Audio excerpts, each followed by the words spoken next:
교만한 개구리에 관한 이야기가 있습니다. 혹시 들어본 분이 계신지 모르겠어요. 하루는 이 교만한 개구리가 어떻게 하면 내가 저 하늘을 날아가 볼 수 있을까 고민을 하다가 기발한 아이디어를 하나 생각을 해냈어요. 친한 비둘기에게 부탁을 해서 나뭇가지 한쪽을 그 비둘기가 물어주면 다른 한쪽을 자신이 물고 하늘을 날 수 있겠구나 생각을 한 것입니다. 마침내 부탁을 해서 하늘을 날 수 있게 된 이 교만한 개구리가 막 즐거운 가운데서 막 하늘을 나는 거예요.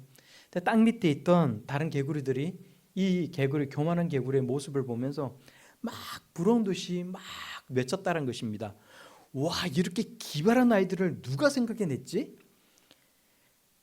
그러니까 이 교만한 개구리가 입이 근질근질거려 참을 수가 없는 거예요. 그래서 마침내 크게 외쳤다는 거 아닙니까? 누가 생각해내기에는 누가 생각해냈겠어? 바로 내가 생각해냈겠지. 근데 이 말을 하는 순간 나뭇가지를 물고 있던 그 입을 여는 바람에 개구리가 떨어져서 바위 위에 부딪히는 바람에 그만 죽고 말았다는 것입니다. 성경은 우리들에게 말씀하기를 교만이 패망의 선봉이라고 말씀하는데, 오늘 성경 본문 말씀을 보면 사도 바울은 자신이 뭔가 자랑할 것이 있다고 이야기를 하는 거예요. 그런데 그 자랑할 것이 자신의 약한 부분이라고 말을 합니다. 자신의 연약함을 자랑할 수 있는 이유, 그 이유는 무엇입니까? 그리고 바울이 자신이 약한 그때에 오히려 강하다라고 말을 할 수 있는 그 이유는 도대체 무엇입니까? 우리는 내가 약한 그때의 강함이라라는 오늘 이 본문 말씀 가운데 나오는 이 제목을 가지고 우리가 함께 이 말씀을 나누어 보고자 합니다. 우리가 생각을 해보면 오늘 이 말씀을 사도 바울이 하고 있는 이유가 뭘까요? 고린도 교회에 사도 바울을 대적을 하고 자신들이야말로 하나님께서 보내신 진짜 선지자, 진짜 교사라고 이야기를 하는 사람들이 자신들이 경험했던 것들을 막 이야기를 하면서 자신들을 믿게 만들기 위해 자신이 가지고 있는 무언가를 계속해서 자랑을 했다는 거예요. 어떤 신비한 체험을 한 것을 막 자랑을 했고 고린도 교회 교인들이 이 말에 혹하고 넘어가서 이 말을 믿었다는 것입니다. 그러니까 사도 바울이 자신에게도 이 거짓 선지자들, 거짓 교사들이 와서 했던 이 이야기들보다도 더 많은 그런 신비한 것들을 해줄 이야기들이 있다라고 이야기를 하는 거예요. 그래서 오늘 우리가 함께 보면 오늘 이 본문 말씀 앞부분을 보면 사도 바울이 삼층천을 갔다라고 이야기를 합니다. 삼층천이 뭐예요? 하나님 아버지께서 계신 곳, 낙원을 이야기하는 것 아닙니까? 사도 바울은 그곳으로 끌려 올라가서 다른 누구도 보지 못한 놀라운 것들을 많이 봤지만 그러나 그럼에도 불구하고 내가 본 그것들을 자랑하지 않겠노라 이야기를 합니다. 그것들을 자신이 이야기를 하게 되면 사람들이 자신들을 너무 신격화시켜서 사람들이 자기를 굉장한 사람으로 여길 수가 있고, 그래서 그것들을 막기 위해서 자기는 14년 전에 그것들을 보았지만 결코 그것을 다른 사람들 앞에서 이야기를 한 적이 없노라고 말을 하고 있는 거예요. 그리고 어느 누구보다도 신비한 체험을 많이 했지만 그것으로 인해서 교만해지지 아니하도록 하나님께서 자신에게 육체의 가시를 주셨다라고 이야기를 하고 있습니다. 그래서 오히려 바울은 그것을 자랑하는 사람이 되겠노라고 이야기를 하고 있는 거예요.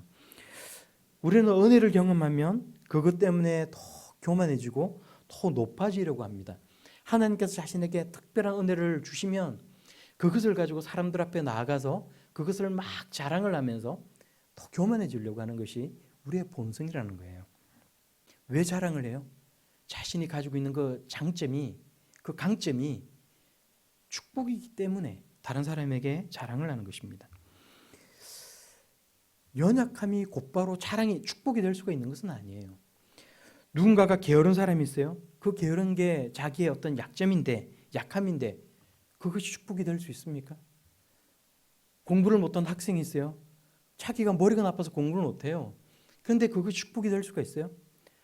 지금 다혜리가 군대를 가 있는데 다혜리가 내가 이렇게 해서 하나님께서 내게 은혜를 베풀어 주셔서 내가 그래서 공부를 잘해서 서울대를 갔습니다라고 이야기를 하면 이구동성으로 사람들은 다 그건 축복이다라고 이야기를 해요. 근데 누군가가 내가 이렇게 머리가 나빠가지고 내가 이렇게 학교를 다니면서 공부를 못했습니다라고 이야기를 하면 그게 당신이 가진 축복입니다라고 말을 할 사람이 과연 누가 있겠습니까? 육체가 약한 사람이 있어요. 장애가 있는 사람이 있어요. 그런데 그 사람을 향해서 당신이 가지고 있는 그 약함이 축복입니다라고 말을 할 수는 없다는 것입니다. 우리는 무언가를 하나님의 말씀을 가지고 이야기할 때 하나님의 말씀에 대해서 깊이 생각하지 않고 사람들이 살아가는 그 모습들을 바라보면서 인생에 관한 깊은 깨달음이 없이 너무나도 쉽게 함부로 말을 하는 경향들이 있어요. 누군가가 아픈 점이 있고 그것 때문에 고민을 하고 있는데 선뜻 그 사람한테 나아가서 당신이 가지고 있는 그 약한 점이 축복이라고 이야기를 하면 그게 그 사람에게 상처가 될 수가 있다는 거예요. 하나님의 말씀을 바르게 알지 못하면 내가 잘못 알고 있는 그 지식이 다른 사람을 죽이는 말이 될 수 있다는 것입니다. 오늘 사도 바울이 무엇 때문에 자신의 약한 부분을 자랑할 수 있다고 이야기를 하고 있어요? 오늘 사도 바울이 무엇 때문에 내가 약한 그때 오히려 강할 수 있다고 이야기를 하고 있습니까? 우리는 하나님의 말씀에 대한 진지한 고민이 있어야 하는 것이고 우리가 살아가는 우리 인생에 관해 사람들에 관해 깊이 있는 깨달음을 얻을 수가 있어야 된다는 것입니다. 오늘 우리가 성경 말씀을 보면 사도 바울은 내가 약간 그때 오히려 강함이라 라고 이야기를 해요. 왜 사도 바울은 강할 수가 있습니까? 오늘 우리가 7절 말씀을 우리가 같이 한번 다시 읽어보도록 하겠습니다. 7절입니다. 시작. 여러 계시를 받은 것이 지극히 크므로 너무 자만하지 않게 하시려고 내 육체의 가시 곧 사탄의 사자를 주셨으니 이는 나를 쳐서 너무 자만하지 않게 하려 하심이라. 아멘. 아멘. 사도 바울이 여기서 내 육체의 가시 곧 사탄의 사자를 주셨다라고 이야기를 하고 있어요. 이 육체의 가시가 뭘까라고 생각해 볼 때 수많은 사람들이 추측을 했어요. 그러나 분명한 건 알 수가 없어요. 그 당시에 사도 바울이 어떤 육체의 약함을 가지고 있는지에 관해 그 당시에 어떤 아무런 남아있는 문헌이 없습니다. 그래서 사람들이 추측을 하는 거예요. 사도 바울이 눈이 나빠서 너희가 나를 너무나도 사랑함으로 그래서 내 자신이 너희들이 가지고 있는 그 눈이라도 줄 수만 있다면 내게 떼어주려고 여러분들은 했을 것이다 라는 그 성경 구절을 가지고 사도 바울이 안질이 있어서 그래서 이것이 사도 바울의 육체의 연약한 부분이었을 것이다 라고 추측을 하는 사람도 있어요. 어떤 사람은 이것이 간질병이라고 이야기를 하는 사람도 있어요. 그래서 너무 강렬한 하나님의 은혜의 빛을 받기 때문에 그것이 뭔가 질병을 일으켰고 그래서 사도 바울이 사람들 앞에 설교를 하다가 때로는 거품을 물고 쓰러지는 일들이 있었기 때문에 그래서 사도 바울이 늘 이것 때문에 부끄러워하였다라고 추측을 하는 사람도 있습니다. 또 어떤 사람은 사도 바울이 그 외에 위장병을 가지고 있었다라고 이야기를 하는 사람도 있어요. 분명한 건 사도 바울이 어떤 육체의 연약함을 가지고 있었는지는 우리가 알 수는 없지만 그러나 우리가 생각해 볼 수 있는 것은 사도 바울은 복음의 사람이었다는 거예요.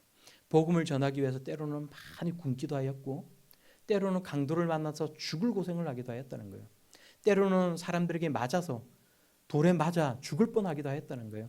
이런 고난들을 통해서 사도 바울의 육체가 아마도 정상적이지 못했고 수많은 질병도 가지게 되었을 것이고 육체 장애도 가질 수밖에 없게 되었을 것이라고 우리는 충분히 추측을 해볼 수가 있었다는 것입니다. 사도 바울이 연약하였다는 거예요. 몸이 약했다는 것입니다. 그래서 사도 바울이 정확히 그래서 무엇이 크게 문제가 되었는지는 모르겠지만 하나님께 이것을 거둬달라고 이런 육체의 연약함이 없어질 수 있도록 도와달라고 하나님 앞으로 나아가 간절하게 3번 기도하였다는 거예요. 사도 바울이 3번 기도하였다라는 이 말은 그냥 하나님 앞에서 하나님 제 질병을 고쳐주옵소서 3번 이야기했다는 뜻이 아니에요. 하나님 앞에 기도할 때는 우리가 정말로 간절하게 작정을 하고 때로는 그래서 금식을 작정하기도 하고 그래서 며칠 하나님 앞에 심각한 마음을 가지고 진지하게 나아 기도를 해요. 사도 바울이 이렇게 3번을 기도했다는 것입니다. 그리고 마침내 하나님께서 사도 바울에게 말씀해 주셨다는 거예요. 뭐라고 말씀하셨다는 것입니까? 성경 말씀을 보니까 9절에 내 은혜가 내게 족하도다. 이는 내 능력이 약한 데서 온전하여 짐이라 라고 말씀하셨다는 거예요. 우리 9절 말씀을 다시 한번 같이 한 목소리로 읽어보겠습니다. 시작. 나에게 이르기를 내 은혜가 내게 족하도다. 이는 내 능력이 약한 데서 온전하여 짐이라 하신지라. 그러므로 도리어 크게 기뻐함으로 나의 여러 약한 것들에 대하여 자랑하리니 이는 그리스도의 능력이 내게 머물게 하려 함이라. 아멘. 아멘. 생각을 해보면 이 은혜란 말을 가지고 우리가 생각을 해보면 바울도 마찬가지고 우리도 마찬가지고 우리가 그리스도인이 된 것, 사도 바울이 하나님의 자녀가 된 것은 하나님의 은혜란 것입니다. 은혜는 어디에서 나오는 거예요? 하나님의 사랑으로부터 나오는 것입니다. 그러니까 오늘 이 말씀이 내 은혜가 내게 족하도다라는 이 말은 하나님의 사랑이 이제 더 이상 필요 없다라는 말이 아니라 우리를 사랑하시는 하나님께서 우리의 모든 필요한 것들을 아시고 사랑으로 우리를 보살펴 주고 계시기 때문에 우리의 기도가 꼭 우리가 간구한 대로 이루어지지 않을 수 있다는 의미를 가지고 있는 것이고 우리가 그것을 인정하고 만족할 수 있어야 된다는 것을 우리들에게 들려주고 있다는 것입니다. 우리의 은혜가 아니에요. 하나님의 은혜가 하나님께 족하다는 의미를 가지고 있어요. 하나님의 은혜는 우리의 강한 점, 우리의 장점, 우리의 어떤 뛰어난 점에만 있는 것은 아니란 것입니다. 오히려 하나님의 은혜는 우리가 가지고 있는 약점을 통해서 완성된다라고 우리들에게 말씀하고 있어요.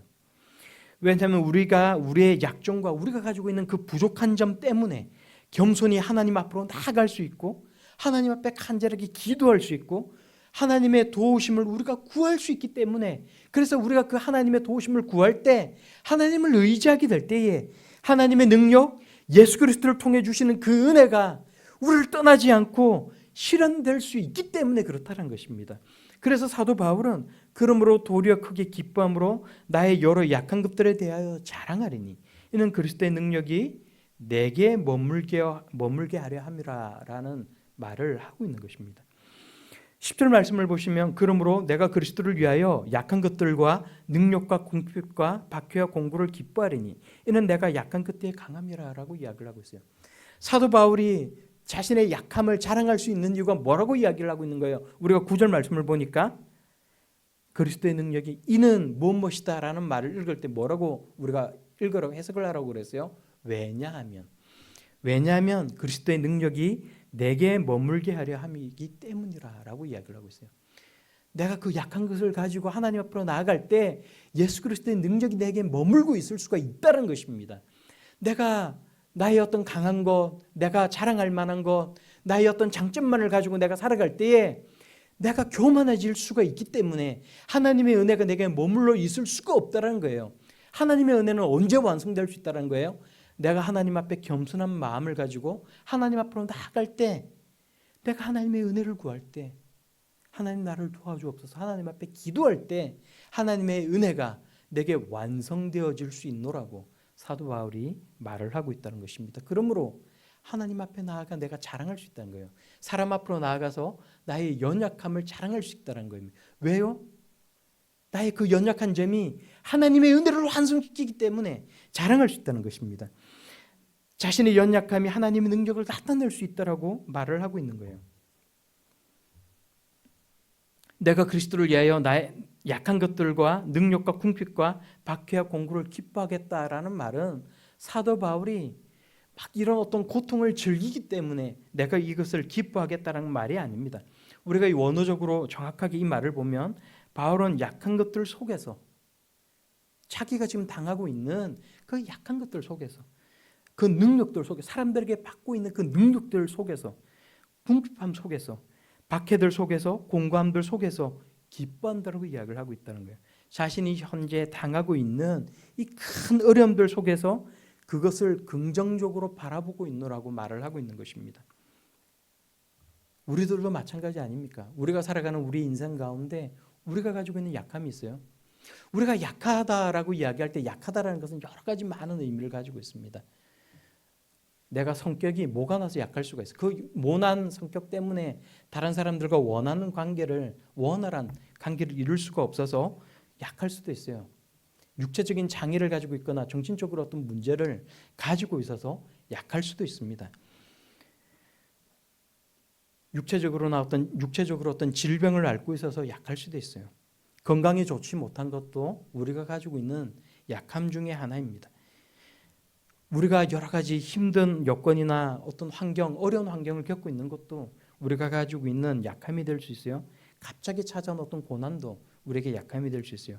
그러나 이런 우리가 가지고 있는 약함들 가운데서 우리가 그 약함을 인정하고 우리가 믿음으로 그것을 극복하고 우리 안에 있는 교만함을 버릴 수 있을 때 하나님의 은혜가 우리에게 임할 수 있다는 사실을 오늘 이 성경 말씀을 보면서 우리가 함께 생각해 볼 수 있길 바랍니다. 하나님의 능력을 갈구하고 하나님을 의지할 수 있는 우리 모두가 다 될 수 있기를 바랍니다. 기도원이라는 사람이 있어요. 여러분 사사기를 읽어보면 기도원이라는 사람이 얼마나 연약한 사람인지를 우리는 알 수가 있습니다. 소심하고 겁이 많은 그런 사람이었어요.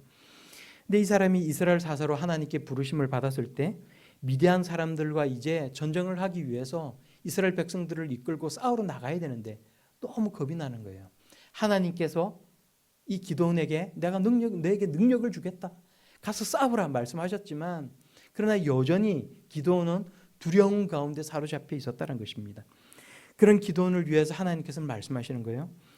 미디안 군사들의 진영으로 숨어 내려가서 그 사람들이 하는 말을 들으라. 그러면 네가 그 말을 듣고는 힘을 얻을 수 있을 것이다 라고 말씀하시는 거예요. 그래서 기도원이 자기 친구 한 사람을 데리고는 몰래 미디안 사람들의 진영으로 숨어 내려갑니다. 그리고는 거기에 있는 군사들이 하는 말을 듣게 돼요. 어떤 군사 한 사람이 이야기를 하는 거예요. 내가 밤에 꿈을 꿨어. 그런데 꿈속에서 보리떡 하나가 대굴대굴대굴 굴러 들어오더니 어느 장막 하나를 딱 때렸는데 그 장막이 위에서부터 밑으로 폭삭하면서 그냥 무너져 버리고 말았다라고 이야기를 하는 거예요. 그 말을 듣던 또 다른 군사 한 명이 내가 볼 때 그 보리떡은 기도원이야 라고 이야기를 하는 거예요. 이 말을 듣고는 기도원이 용기 100배가 되어서 자기의 진영으로 다시 올라가서는 이스라엘 백성들에게 말을 합니다. 일어나라. 하나님께서 미디안과 그 모든 진영을 우리 손에 붙여주셨다. 우리는 때로는 너무나도 약해서 성경 말씀을 읽으면서도 우리가 우리의 약함 때문에 두려움을 가지고 용기를 가질 수 없을 때가 너무나도 많이 있어요. 그러나 하나님께서는 그 약함을 통해서 일을 하신다는 사실을 우리가 깨닫게 되고 내가 가지고 있는 그 교만함을 버리고 하나님 앞에 겸손한 마음으로 나가서 하나님을 의지할 수 있을 때 하나님은 그 은혜를 우리의 삶 가운데 완성시켜 주신다라는 그 사실을 기억할 수 있길 바랍니다. 그럴 때 놀라운 하나님의 은혜가 우리의 삶 가운데 임할 수가 있다는 것입니다. 우리는 여기서 생각해 볼 수 있어요. 겸손하다라는 것은 어떤 의미를 가지고 있을까요? 하나님을 의지한다라는 것은 어떤 의미를 가지고 있을까요? 우리가 늘 교회에서 얘기할 때 하나님을 의지해야 돼. 우리의 무능력함을 우리가 하나님 앞에 인정해야 돼라고 이야기할 때 그것이 무슨 의미를 가지고 있습니까? 우리가 무능력자라는 이야기입니까? 우리는 정말로 아무것도 할 수 없다는 의미를 가지고 있어요. 숟가락 하나 들 수 있는 힘을 가지고 있을 수가 없다라는, 숟가락 하나 들 수 있는 힘이 없다는 것을 의미하는 것입니까? 무슨 의미를 가지고 있어요?